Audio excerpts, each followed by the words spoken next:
That's it, baby. That's it. That's the game. With the new seasons update, I've been playing heaps more Nuclear Winter, trying to get those sweet score rewards.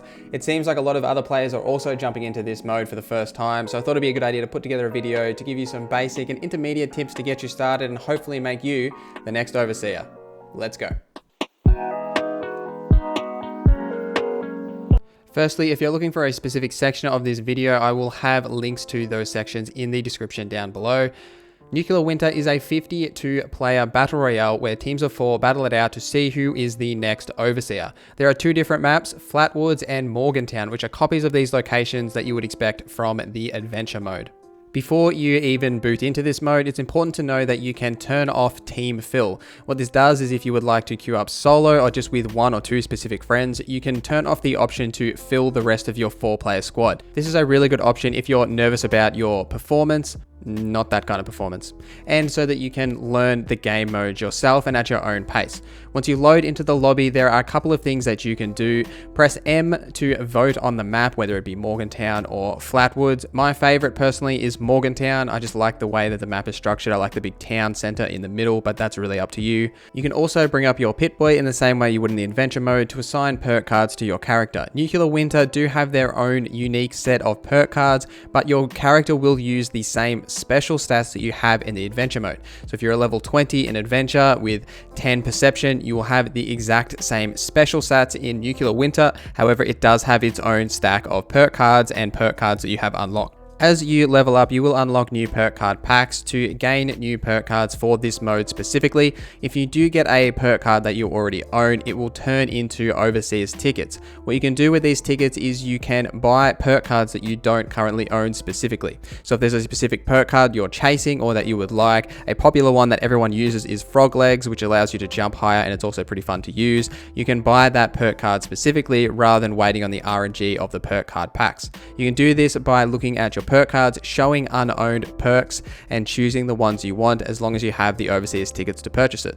There are some other perk cards that I would recommend, such as Ironclad, which is good because you're never really going to be in power armor and it's good to have more damage resistance at any time. Bloody Mess is also valuable for the extra damage that it will do. And if you really like to hide, Aqua Boy is kind of funny because you can just hide in the water, not take any radiation damage, and hide till the end of the circle. Hacker and Picklock are also useful. Hacker will allow you to hack terminals to either reveal enemies, request a weapon or an item or a nuclear code. And Picklock allows you to do a similar thing where you can pick locks and get some better gear as you explore. Outside of these, it's really situational to the specific build you're looking for and the type of weapons that you would like to use. I do recommend to play around with it here. If you would be interested in a build guide for Nuclear Winter, let me know in the comments and that's something I can put together for you. It's also worth mentioning that as you level up, you will unlock various cosmetic rewards for the adventure mode and you will also unlock different areas for the vault that you can explore. Vault 51 has its own story, and as you unlock these areas, you will learn more about the history of this vault and why you guys are all fighting against each other to become the Overseer.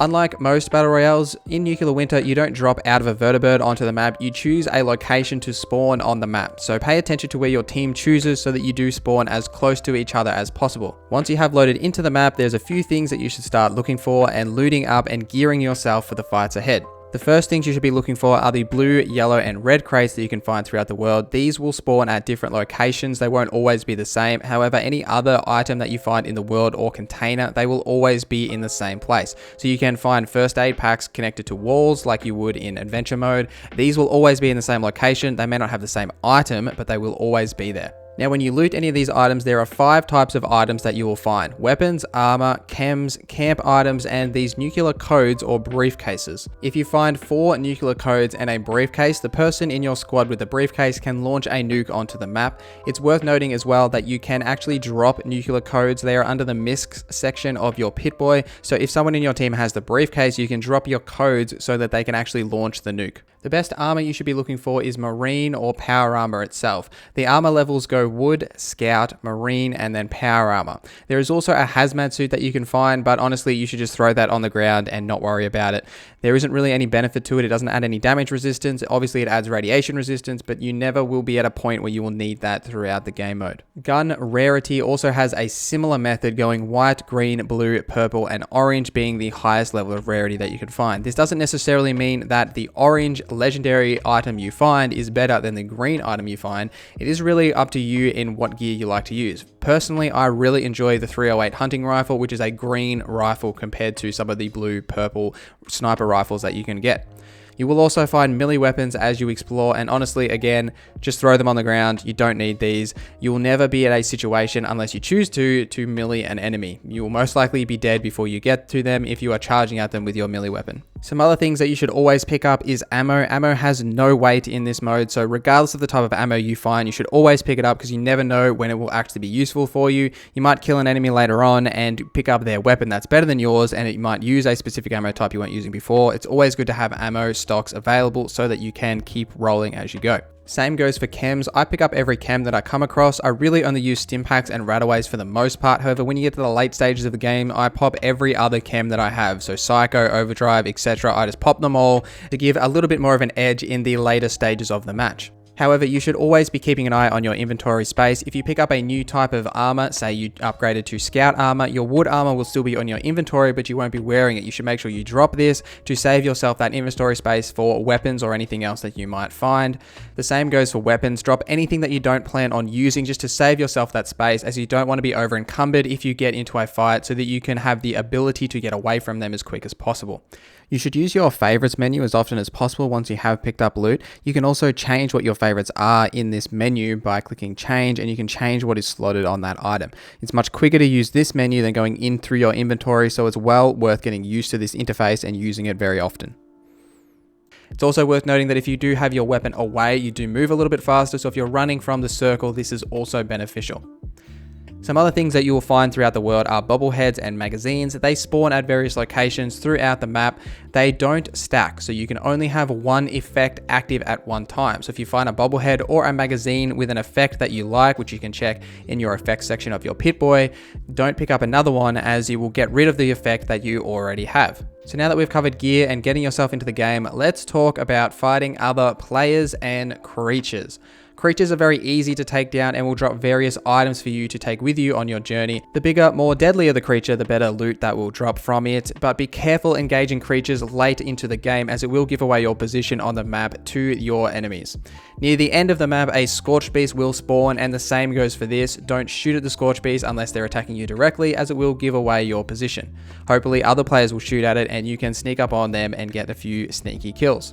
Speaking of other players, the best advice I can give you is to shoot them. Shoot them better than they shoot you. In my experience, playing smart and slow is the best strategy. If you see a player before they see you, be patient, see if their squad is around.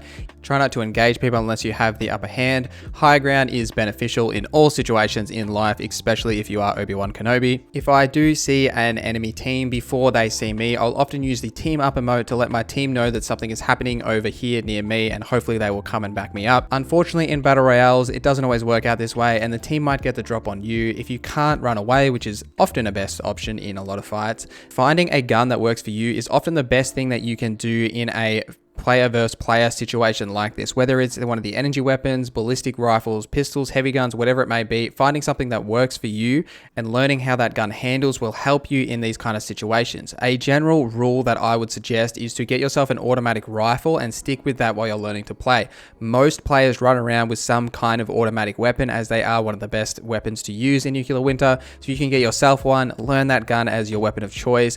It will help you get better at this game mode more rapidly. Something else that you can do to get better at this mode is to drop in a hot area where a lot of players regularly drop. This will lead to you dying quickly and a lot more often, but what this does is it gets you some engagement with players more quickly, rather than spawning at one edge of the map, walking around for 5-10 minutes before seeing another player. This will get you straight into a firefight so that you can work on your mechanics against other players. which is often the best solution. If you don't mind dying, and you will die a lot in any kind of battle royale, it's very rare that you win every single game that you play in a battle royale. I don't think anyone's ever done it regardless of their skill level. This will help you get used to fighting other players and get rid of that early game nerves that you may experience when you drop into a battle royale fresh, ready to go. And another quick tip is to use the third person camera. What this does is it allows you to see around corners without exposing your body. So you can actually see what's happening around you while keeping your body and your hitbox, being your body, hidden from other players. So they can't see you, but you can see them. This you can't do in first person, as you do have to expose yourself just to be able to see what's happening around corners. If you have any other tips for Nuclear Winter, please leave them in the comments below so that we can all help each other. Please follow me on Twitter, Instagram, and on Twitch, where I stream 3 days a week, Tuesday, Thursday, and Sunday, Australian night times. We often play some Nuclear Winter at the end of some of our streams, so come and check that out. Those links are all in the description down below. Thanks for watching this video. My name is NorZZa, and I hope you have a great day.